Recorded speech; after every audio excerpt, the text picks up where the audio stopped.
नमस्कार सभी को, राधे राधे, जय श्री कृष्णा। स्वागत है आप सभी का आपके अपने YouTube चैनल के ऑनलाइन प्लेटफॉर्म पर। आप सभी रीट की तैयारी अच्छे से कर रहे होंगे और आप सबको पता है 2025 में भर्तियों का भंडारा आ रहा है। ठीक है, इस भंडारे में आपको 2025 के अंतर्गत कोई ना कोई एक वैकेंसी में जरूर आप फाइट करके अपना नंबर लेके आना है, यानी 2025 में अपने आप को बदल के रखना है। ठीक है, और विशेषकर रीट की भर्ती, सेकंड ग्रेड, फर्स्ट ग्रेड, इन सब की भर्तियों के लिए बहुत ही अच्छे पद आए हैं, आपको लगातार मेहनत करनी है। मैं आपको एक दो चीजें बता रहा हूँ, आपको ध्यान में रखना। सबसे पहले तो आपको क्या करना, अपना स्थान निश्चित करना। बहुत सारे बच्चे क्या है, अपना स्थान निश्चित नहीं कर पाते हैं कि लाइब्रेरी में पढ़ूं, घर पे पढ़ूं, रूम पे पढ़ूं, दोस्त के पास में पढ़ूं, कैसे पढ़ूं, इस समस्या से परेशान रहते हैं। तो आपको एक स्थान निश्चित करना है कि मेरा सबसे बेस्ट मन, अपना दिमाग अच्छा कहाँ पे लगता है वो स्थान निश्चित करो, क्योंकि उससे आपका सही जगह होने से आपका दिमाग सही काम करता है। तो आप एक स्थान निश्चित करें। दूसरी बात, यह बहुत सारे बोलते हैं सर कितने घंटे पढ़ूं सा, तो कोई कितने घंटे पढ़ने की कोई दिक्कत नहीं है। आपको दिन में टोटल 24 घंटे मिलते हैं। कितने घंटे मिलते हैं? 24 घंटे मिलते हैं। ठीक है, इस 24 में से आप सब अभी किशोरावस्था में लगभग एग्जाम के फॉर्म भर रहे हो, तो आपके लिए कंप्लीट 6 घंटे नींद खूब है। कितने घंटे? 6 घंटे। फिर आप 6 घंटे से 1 घंटा और मान लो, 1 घंटा और मान लो, 8 घंटे मान लो साहब। कितने घंटे मान लो? 8 घंटा नींद मान लो साहब, वहां के 6 घंटा और धापा ही बोलो। ठीक है, 8 घंटा। 8 घंटे के बाद में भी कितने घंटे बचते हैं? आपके 16 घंटे बचते हैं। कितने घंटे बचते हैं? 16। ठीक है, 16 में से आपके 4 घंटे माना कि आप कोई भी वर्किंग कर रहे हो वो मान लो, 4 घंटे आपके और भी घूमने फिरने के, खाने पीने के, थोड़ी दूर रेस्ट करने के मान लो। फिर भी आपके पास में कितने घंटे बचते हैं? 8 घंटे बचते हैं। यानी 8 घंटे तो आपको मिनिमम पढ़ना ही पढ़ना है। ठीक है, यदि आप ये 8-8-8 का फॉर्मूला अपनाते हो और कंटिन्यू 8 घंटे रोजाना खूब होते हैं, लगातार प्रयास करते हैं, 8 घंटे तो कम नहीं है। ठीक है, इसके बाद में आपको अपना कंटेंट तैयार करना है। अच्छे से आपके पास में नोट्स उपलब्ध होंगे, उन्हीं नोट्सों को लगभग कंटिन्यू बार पढ़ना है। एग्जाम से पहले आपका सिलेबस 4-5 बार कंप्लीट हो जाना चाहिए, तो आप एग्जाम में जाओगे तो आपका डर खत्म हो जाएगा। और डर अपने को बिल्कुल भी नहीं रखना, सेल्फ कॉन्फिडेंस रखना पूरा। यही आपके जीत का असली कारण होता है। ठीक है, छोटी सी मोटिवेशन थॉट्स आपके लिए, छोटी सी शायरी रीट वालों के लिए। ठीक है, मैंने आज सुबह एक छोटी सी शायरी देखी तो उसको देख के बनाई है छोटी सी शायरी। कैसी लत लगी है तेरे दीदार की, कैसी लत लगी है तेरे दीदार की, ना रातों में चैन आता है, ना दिन में कुछ बातें है, ना रातों में चैन आता है, ना दिन में कुछ बातें है। ए रीट अब और इंतजार ना करा, ए रीट अब और इंतजार ना करा, दिल तेरे बिना कहीं और अब लगता कहाँ है, दिल तेरे बिना कहीं अब और लगता कहाँ है। एक बात तू मेरी सुन, एक बात तू मेरी सुन, मैं बहुत जल्दी आऊंगा, मैं बहुत जल्दी आऊंगा, सज धज के घोड़ी लेके बैंड बाजों के साथ में, तू भी सज धज के तैयार रहना, अब की बार तू मेरी होने से चूक मत जाना, अब की बार तू मेरी होने से चूक मत जाना। तो चलते हैं, आज का आपकी बहुत ही शानदार टॉपिक है राजस्थान के दुर्ग। ये दुर्ग आपके राजस्थान की, चाहे कोई सी भी भर्तियों, ऑल ओवर भर्तियों के लिए दुर्ग बहुत ही इंपॉर्टेंट टॉपिक है। ये टॉपिक आपके राजस्थान की सारी भर्तियां हैं, इसमें सामान्य राजस्थान का जीके आता है, उसमें एक क्वेश्चन जरूर दुर्गों से आता ही आता है। बहुत ही शानदार तरीके से मैं आपके लिए कंप्लीट मैटर लेके आया हूँ आरएस तक का। ठीक है, लेकिन आपको आपके सिलेबस के अनुसार पढ़ना है। नॉर्मल जो सामान्य भर्तियां होती है, 3rd ग्रेड वाली, चतुर्थ श्रेणी कर्मचारी, परिचालक भर्ती है, चालक भर्ती है, जेल प्रहरी भर्ती है, जितनी भी भर्तियां राजस्थान की, बहुत सारा भंडार आया हो, उन सब में आपको नॉर्मल जो एग्जाम है उसमें आपको क्या याद रखना, मैं बोल रहा हूँ ध्यान से। दुर्ग कहाँ है, दुर्ग का निर्माण किसने करवाया, कौन सी पहाड़ी पर और उसका उपनाम क्या है, यहीं से ज्यादातर क्वेश्चन बढ़ते हैं, आपको यही ध्यान रखना है। मैं कंप्लीट सिलेबस के साथ में सारे के सारे फैक्ट लेके आया हूँ, तो आप अपने हिसाब से पढ़ें, ठीक है। बाकी पढ़नी तो लगभग सारी चीजें हैं, दर्शन एक बार अपने को सारे करने कंप्लीट, ठीक है। चलते हैं दुर्गों के सबसे पहले मास्टर कैप्सूल की ओर। ये आपके लिए दवा का काम करता है, यहाँ से ऊपर से क्वेश्चन पूछे जाते हैं। देखिए, भारत में सर्वाधिक दुर्ग कहां पर है? फर्स्ट नंबर पर है महाराष्ट्र। सर्वाधिक दुर्ग कहां पर है? महाराष्ट्र में। दूसरे नंबर पे आपके एमपी, मध्य प्रदेश और राजस्थान दुर्गों के मामले में तीसरे नंबर पे। और ये आपके एनसीईआरटी में 6, 7, 8 की जो बुक्स चलती है उसमें दिया हुआ है, राजस्थान तीसरे नंबर पे। कौन से नंबर पे दुर्गों के मामले में? तीसरे नंबर पे, तो ध्यान रखना। राजस्थान में सर्वाधिक दुर्ग कहां पर देखने को मिलते हैं? जयपुर में। राजस्थान में न्यूनतम दुर्ग कौन से जिले में है? गंगानगर जिले में, तो आपको ध्यान में रखना है, ठीक है। इसके अलावा किलों का शहर कौन सा कहलाता है? किलों का शहर। सर्वाधिक दुर्ग तो है जयपुर में, और किलों का शहर है जोधपुर। किलों का शहर कौन सा है? जोधपुर है। इसके अलावा आप सबको पता है, लाइन पता है अच्छे से, श्यामल दास ने अपनी रचना वीर विनोद में क्या बताया? मेवाड़ में स्थित 84 दुर्गों में से 32 दुर्गों का निर्माण किसने करवाया? महाराणा कुंभा ने करवाया। किसने करवाया? महाराणा कुंभा ने। इसलिए स्थापत्य कला के जनक कौन माने जाते हैं? महाराणा कुंभा माने जाते हैं। कौन माने जाते हैं? ध्यान रखना, महत्वपूर्ण फैक्टर, स्थापत्य कला के जनक कौन है? महाराणा कुंभा, ठीक है। फिर बाद में दुर्गों के सबसे प्राचीनतम प्रमाण कौन सी सभ्यता से देखने को मिलते हैं? हड़प्पा, सिंधु सभ्यता या कालीबंगा सभ्यता से इसके अपने को प्रमाण देखने को मिलते हैं, ठीक है। जबकि दुर्ग का सर्वप्रथम उल्लेख मिलता है मनुस्मृति में। दुर्गों का उल्लेख तो किसमें मिलता है? मनुस्मृति में। जबकि प्राचीनतम प्रमाण कौन सी सभ्यता से मिलते हैं? हड़प्पा सभ्यता से, ठीक है।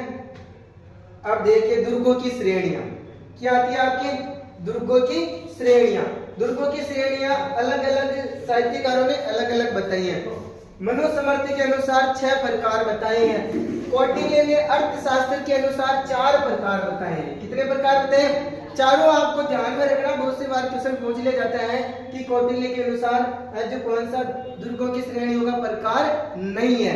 3 ये दे देते, एक दूसरा डाल देते, तो आपको यहाँ से ध्यान रखना ये मुख्य प्रकार से 4 प्रकार के दुर्ग है।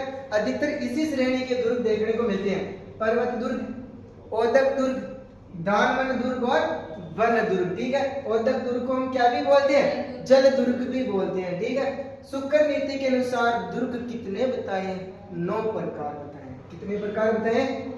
9, ठीक है। राज्य के 7 अंग माने हैं, जिसमें से दुर्ग भी एक है। मनुस्मृति में राज्य के कितने अंग माने? 7 अंग माने, उनमें दुर्ग भी एक अंग है शुक्र नीति में, ठीक है। फिर अपने सबसे पहले आता है गिरि दुर्ग। अपन शुक्र नीति के अनुसार 9 प्रकार के दुर्ग पढ़ रहे हैं, ठीक है। गिरि दुर्ग क्या होते हैं? जो पर्वत, पहाड़ी या किसी ऊंचे उठे हुए पहाड़ पर जो स्थित होते हैं उसको हम गिरि दुर्गों की श्रेणी में लेते हैं, ठीक है। राजस्थान में सर्वाधिक कौन से प्रकार के दुर्ग है? यह भी क्वेश्चन बन सकता है। गिरि दुर्ग है। कौन से दुर्ग है? गिरि दुर्ग। मनुस्मृति एवं कौटिल्य ने जो गिरि दुर्गों को सर्वश्रेष्ठ बताया। किसने बताया? मनुस्मृति एवं कौटिल्य ने कौन से दुर्गों को सर्वश्रेष्ठ बताया? गिरि दुर्गों को। ध्यान रखना, हरविलास शारदा के अनुसार भारत का प्रथम गिरि दुर्ग कौन सा है? तारागढ़ दुर्ग अजमेर है। इसका निर्माण किसने करवाया? आप ऑनलाइन वाले कमेंट में टाइप करें, ठीक है। उसकी पत्नी के नाम पर इसने तारागढ़ का नाम रखा था। और इसकी छतरी कहां पर है? कुंभलगढ़ दुर्ग की तलहटी में उसकी छतरी है। कितने खंभों की? 12 खंभों की छतरी। उसको कौन से राजकुमार के नाम से जानते हैं, ठीक है। ऑफलाइन वाले बच्चे बता दिए, ऑनलाइन वाले देख के तो आप टाइप जरूर करो। यदि आप कमेंट में टाइप करते हो तो आपको आंसर अच्छे से परमानेंट याद हो जाता है। दूसरा आता है आपके सैन्य दुर्ग। कौन सा आता है? सैन्य दुर्ग। सुरक्षा हेतु हमेशा सैनिकों के चक्रव्यूह से घिरा हुआ दुर्ग क्या कहलाता है? सैन्य दुर्ग। और शुक्र नीति ने इस प्रकार के दुर्गों को क्या बताया है? सर्वश्रेष्ठ बताया है। जबकि गिरि दुर्गों को सर्वश्रेष्ठ किसने बताया? कौटिल्य और मनुस्मृति ने। जबकि शुक्र नीति ने किसको श्रेष्ठ बताया? सैन्य दुर्गों। शुक्र नीति सैन्य दुर्ग। तो याद रखना, आप समझ स्थापित कर लो, ठीक है। एरण दुर्ग क्या होते हैं? कंटीली झाड़ियों एवं पत्थरों से युक्त दुर्गम मार्गों में जो दुर्ग बने हुए थे वो क्या कहलाते हैं? एरण दुर्ग। फिर आता है जल दुर्ग या ओदक दुर्ग। ये क्या होते हैं? नदियों के संगम के किनारे पर स्थित दुर्ग। यहाँ से क्वेश्चन बनने की ज्यादातर संभावना रहती है, ठीक है, कि कौन सा जल दुर्ग की श्रेणी में आता है या कौन सा जल दुर्ग की श्रेणी में नहीं आता। अपने जो महत्वपूर्ण दुर्ग है अधिकतर अपने इस नदियों के संगम पर बने हुए हैं, ठीक है। एक तो आपने को देखने को मिलता है गागरोन का दुर्ग, एक देखने को मिलता है अपने को भैंसरोडगढ़ का दुर्ग, एक और देखने को मिलता है चित्तौड़गढ़ का दुर्ग, एक और देखने को मिलता है कोसवर्धन का दुर्ग, जिसको हम शेरगढ़ दुर्ग के नाम से भी जानते हैं। देखो ये काली सिंध एवं आओ नदी के किनारे है गागरोन वाला, अपने भैंसरोडगढ़ चंबल एवं बामनी नदी के किनारे, चित्तौड़गढ़ गंभीरी एवं बेड़च नदी के किनारे, यहीं पे डेरे डाले थे, ठीक है। परवन नदी के किनारे कौन सा दुर्ग है? कोसवर्धन का दुर्ग। वन दुर्ग चारों ओर बड़े बड़े वृक्षों और जंगलों से घिरे हुए दुर्ग क्या कहलाते हैं? वन दुर्गों की श्रेणी में आते हैं। दानवन दुर्ग चारों ओर रेत से घिरा हुआ, दानवन दान जैसे रेत से घिरा हुआ दुर्ग क्या कहलाता है? दानवन दुर्ग। जो रेगिस्तानी दुर्ग इसमें आते हैं अधिकतर, ठीक है। सोनारगढ़ का दुर्ग इसी में आता है। पारीख है, ख से खाई ध्यान रखना, पारीख है ख से खाई, चारों ओर बड़ी गहरी खाई से घिरी हुई दुर्ग क्या कहलाते हैं? पारीख दुर्ग। जैसे लोहागढ़ का दुर्ग चारों ओर से बड़ी खाई है और ये कहां पर है? भरतपुर है। फिर आता पारीद, दोनों में थोड़ा सा फर्क है ख और ध का, ठीक है। ख वाला तो खाई वाला है और ध वाला चारों ओर सुदृढ़ परकोटे वाला दुर्ग है। और ऐसा सुदृढ़ परकोटे अपने कौन से दुर्ग के हैं? कुंभलगढ़ दुर्ग का, ठीक है। एशिया की दूसरी बड़ी दीवार और भारत की सबसे बड़ी एवं महत्वपूर्ण दीवार है, ठीक है। सहाय दुर्ग लास्ट आता है अपने सदा सूरवीरों एवं अनुकूल रहने वाले लोगों का निवास स्थान कौन सा दुर्ग कहलाता है? सहाय दुर्ग कहलाते हैं, ठीक है। इसमें सेना और जनसामान्य दोनों निवास करती है। राजस्थान में एकमात्र सहाय दुर्ग चित्तौड़गढ़। कौन सा है? एकमात्र सहाय दुर्ग कौन सा है? चित्तौड़गढ़ है। चित्तौड़गढ़ अपने एक और भी फैक्ट है इसका, ये दानवन श्रेणी को छोड़ के बाकी सभी प्रकार की श्रेणियों का दुर्ग है। कौन सा दुर्ग? चित्तौड़गढ़, ठीक है। अभी हम इसका फैक्ट सारे आगे पढ़ेंगे। अन्य और श्रेणियां देखने को मिलती है आपको, भूमि दुर्ग या स्थल दुर्ग। कौन सा दुर्ग? भूमि दुर्ग या स्थल दुर्ग। ये क्या होते हैं? समतल भूमि पर बने हुए दुर्ग क्या कहलाते हैं? भूमि या स्थल दुर्ग कहलाते हैं। जैसे चोमू का किला, ठीक है, समतल जमीन पर बने हुए दुर्ग। फिर आते हैं गिरी गहवर, गहवर यानी गुफा, जैसे दुर्ग जो गहरी गुफा में बने हुए हैं वो कौन सी श्रेणी में आते हैं? गिरी गहवर गुफा के अंतर्गत आते हैं। ये आपके लिए महत्वपूर्ण फैक्ट है। यहाँ से क्वेश्चन बहुत सी बार बन चुका है, वापस बनने की संभावना रहती है कि कौन सा है जो यूनेस्को की विश्व धरोहर सूची में शामिल नहीं है या शामिल है। डायरेक्ट क्वेश्चन बनता है। इसके लिए बहुत ही फेमस ट्रिक है गाजर चीकू आम। कौन सी ट्रिक है? गाजर चीकू आम। और ये कब घोषित की गई तारीख भी आपको ध्यान में रखनी है। 21 जून 2013 को यूनेस्को द्वारा कितने दुर्गों को? 6 दुर्गों को विश्व धरोहर सूची में शामिल किया है, ठीक है। गा से हो जाएगा आपके गागरोन का दुर्ग, जैसे हो जाएगा आपके जैसलमेर का दुर्ग, ची से हो जाएगा आपके चित्तौड़गढ़ का दुर्ग, कु से हो जाएगा आपके कुंभलगढ़ का दुर्ग, ठीक है। जैसे रणथंभौर का दुर्ग और आम से क्या हो जाएगा? आमेर का दुर्ग। ओके, दुर्गों में स्थित तोपें, इसमें सबसे महत्वपूर्ण आपके जय बाण तोप जयगढ़ में रखी हुई है, इसको अच्छे से ध्यान रखना, ठीक है। जयगढ़ तोप कहां पर है? जयपुर में। इसको जय बाण तोप या रण बाण भी बोलते हैं और यहीं पर बजरंग बाण, ठीक है। मेहरानगढ़ जोधपुर की बहुत सारी यहाँ पे महत्वपूर्ण तोपें हैं। इसको मैंने ट्रिक के माध्यम से याद करवाऊंगा आपको, ठीक है। आप भी मेरे साथ में बोले, नुसरत गजनी गंजा, बोलो नुसरत गजनी गंजा गब्बर शंभू जम के कड़का। नुसरत गजनी गंजा गब्बर शंभू जम के कड़का। कैसे कड़का? किल किल दुड़ दुड़। कैसे कड़का? नाग जैसे किल किल दुड़ दुड़, ठीक है। तो आपको ये ध्यान में रखना है। तो नुसरत से क्या हो जाएगा आपके? नुसरत। गजनी से क्या हो जाएगा? गजनी। गंजा से क्या हो जाएगा? गजक। गब्बर से क्या हो जाएगा? गुब्बार। शंभू से क्या हो जाएगा? शंभू बाण। जम से हो जाएगा आपके जम जमा। और कड़क से हो जाएगा आपके कड़क बिजली। नाग से हो जाएगा नागफणी। किल किला से हो जाएगा आपके किल किला। और दुड़ से हो जाएगा दुड़दानी। क्या हो जाएगा? दुड़दानी। तो इसमें आपको महत्वपूर्ण ध्यान रखना है। एक तो ध्यान रखना आपको कौन सी?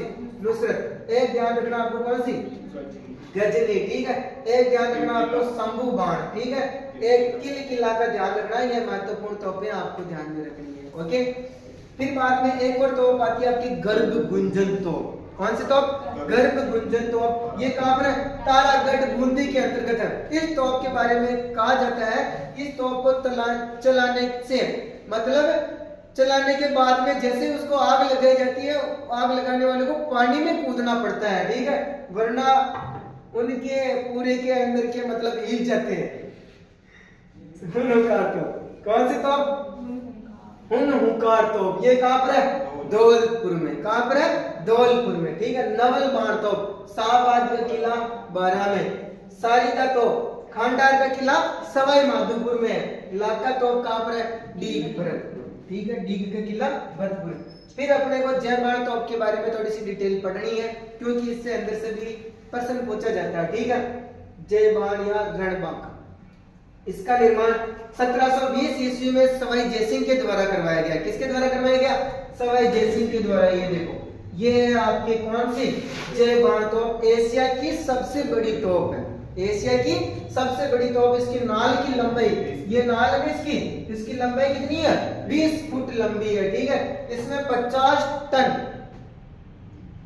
और 50 केजी वजन। इसका वजन 50 टन।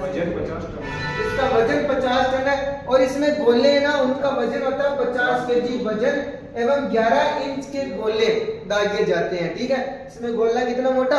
50 केजी वजन का, लगभग उसका व्यास कितना है इसमें रखने का? 11 इंच का। इसे चलाने के लिए इसमें 100 किलो बारूद की आवश्यकता होती है। कितना किलो? 100 किलो बारूद भरा जाता है। इसकी मारक क्षमता 22 मील। कितनी मील है? और इसे बनाने के बाद में एक ही बार चलाया गया। कितनी बार चलाया गया? एक ही बार चलाया गया। इसका गोला कहां पर जाकर गिरा? चाकसू में जाकर गिरा और जहां पर गिरा वहां पर तालाब ही बन गया। उस तालाब को क्या बोलते हैं? गोलीराव तालाब। क्या बोलते हैं? गोलीराव तालाब बोलते हैं, ठीक है। ऐसा बोला जाता है कि इसको चलाने से बहुत सारे पशु पक्षियों को मृत्यु हो गई और बहुत सारे मतलब गर्भपात वगैरह हो गए, इसलिए इसको वापस चलाए नहीं गया है। फिर आपके लिए एक छोटा सा और कैप्सूल, मुख्य रूप से यहाँ से क्वेश्चन पूछे जाते हैं, ठीक है। राजस्थान का प्राचीनतम दुर्ग कौन सा दुर्ग है? बटनेर का दुर्ग। सबसे प्राचीनतम दुर्ग कौन सा है? बटनेर का दुर्ग हनुमानगढ़ में मिट्टी से निर्मित है, ठीक है। दूसरा सबसे प्राचीनतम दुर्ग कौन सा है? चित्तौड़गढ़ का दुर्ग। कौन सा दुर्ग? ये मुख्य फैक्टर डायरेक्ट, बाकी आगे हम लिविंग पॉइंट वगैरह खेती की जाती है, सब हम इनकी डिटेल में पढ़ेंगे। राजस्थान का नवीनतम दुर्ग मोहनगढ़ का किला। कहां पर है? जैसलमेर में। दूसरा सबसे नवीनतम दुर्ग लोहागढ़ भरतपुर में। ये बटनेर का दुर्ग और ये लोहागढ़ का दुर्ग। भट्टी लोहा दोनों ही मिट्टी से निर्मित दुर्ग, आपको ध्यान रखना, भट्टी लोहा मिट्टी से निर्मित दुर्ग है। राजस्थान का सबसे बड़ा लिविंग पॉइंट चित्तौड़गढ़ जैसलमेर। चित्तौड़गढ़ जैसलमेर सबसे बड़े लिविंग पॉइंट है, ठीक है। बाकी अपने और भी आते हैं, लोहागढ़ का दुर्ग भी लिविंग पॉइंट में आता है, जैसलमेर वाला तो आता ही है, ठीक है। और भी 2-3 दुर्ग और है जो लिविंग पॉइंट में आते हैं, तो ये आपको पहले मुख्य इन दोनों का ध्यान रखना। वेल मछली की आकृति के समान कौन सा है? चित्तौड़गढ़ी है। तारे की आकृति के समान तारागढ़ बूंदी वाला, ठीक है। सूप या छाजले के समान दौसा का दुर्ग। मयूर की आकृति के समान मेहरानगढ़ का दुर्ग। कहां पर है? जोधपुर में। कौन सी पहाड़ी पर है? चिड़िया टोल की पहाड़ी। त्रिभुज की आकृति के समान कौन सा है? जैसलमेर का दुर्ग है। चतुर्भुज की आकृति के समान जूनागढ़ का दुर्ग। कहां पर है? बीकानेर में।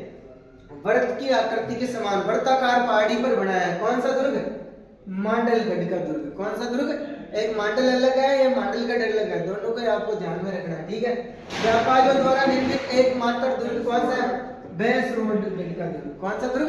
भैंसरोडगढ़ का दुर्ग व्यापारियों से निर्मित एकमात्र दुर्ग है। कहां पर है? चित्तौड़गढ़ में। अंग्रेजों द्वारा निर्मित दुर्ग कौन सा है? टोडगढ़ अजमेर में है, ठीक है। मिट्टी से निर्मित दुर्ग है, देखो आगे में कौन सा है? बटनेर का दुर्ग और लोहागढ़ का दुर्ग है। पूर्णतः पठान शैली में निर्मित एकमात्र दुर्ग फतेहपुर सीकर वाला। पूर्णतः बौद्ध शैली में निर्मित दुर्ग मंडोर जोधपुर वाला। हिंदू मुस्लिम से निर्मित प्रथम दुर्ग कौन सा है? आमेर का दुर्ग जयपुर वाला। पूर्णतः मुस्लिम शैली में निर्मित कौन सा है? अकबर का किला अजमेर वाला। दुर्गों में सिरमौर। दुर्गों में सिरमौर कौन सा? चित्तौड़गढ़। जागीरी किलों में सिरमौर कौन सा? कुचामन का दुर्ग, ठीक है। मारवाड़ का सिरमौर कौन सा है? ऑनलाइन वाले कमेंट बॉक्स में टाइप करें। सर्वाधिक विदेशी आक्रमण वाला दुर्ग कौन सा है? बटनेर का दुर्ग, हनुमानगढ़। सर्वाधिक आक्रमण स्वदेशी आक्रमण वाला आंतरिक आक्रमण वाला किला कौन सा है? तारागढ़, अजमेर वाला दुर्ग। राजस्थान का अजय दुर्ग कौन सा है? लोहागढ़, भरतपुर को राजस्थान का अजय दुर्ग बोलते हैं, जिसको आज तक कोई जीत नहीं पाया। ठीक है। चांदी के गोले दागने वाला दुर्ग कौन सा है? चूरू का किला। पश्चिमी सीमा का प्रहरी, ये आपको देखो राजस्थान का नक्शा दे रखा। ठीक है। इधर पश्चिम में कौन सा जिला अपने? जैसलमेर। जैसलमेर में कौन सा दुर्ग है? सोनारगढ़ या जैसलमेर का कड़ी, इसको बोलते हैं पश्चिमी सीमा का प्रहरी। इधर अपने उत्तर में कौन सा है? बटनेर का दुर्ग, हनुमानगढ़। ठीक है, हनुमानगढ़ यहाँ पे। फिर इधर कौन सा अपने? लोहागढ़, भरतपुर वाला। ठीक है, लोहागढ़, भरतपुर वाला। फिर इधर कौन सा अपनी? चित्तौड़गढ़। कौन सा है? चित्तौड़गढ़। ठीक है, दक्षिणी सीमा का प्रहरी। तो ये चारों प्रहरी भी आपको ध्यान में रखनी है। ठीक है।